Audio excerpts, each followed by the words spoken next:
Katie vie kwa vyaitaire gwetere timu ya Gusii Starlets FC mwana ensemeri ya bagosori go banyere kwa bagosuka bosio na gati yabo konyorera amabagano nyase timu ya Harambee Starlets timu ya basubati yense ya Kenya gati timu chinde chingiya asate birwa naigenete gwetero gosirukwe boikano gwe timu eyu ebo gwe binge bienkoyo bya basubati mwana kurwa sarongo rwa Gusii binyare kwa bigosuka bosio ndobwata abana bagwaka national team bona Janet Mbundi arweta Gusii Starlets.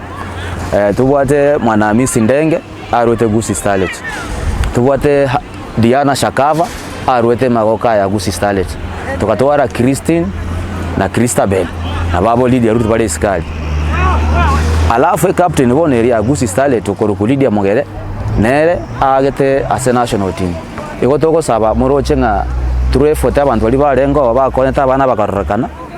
Baki olio ranyare gocha aseti makonya abana batigaira ababake nabaro bakoreki bakine tutware image ase national team naende Kenya ngima uno mugusi mwana moiseke ogwako mupira igo asaya make na sabera so bororo naenda asante sana ase Ndizi TV ko ngali bageri kurubo bikuru bitu buna Gusii Starlets.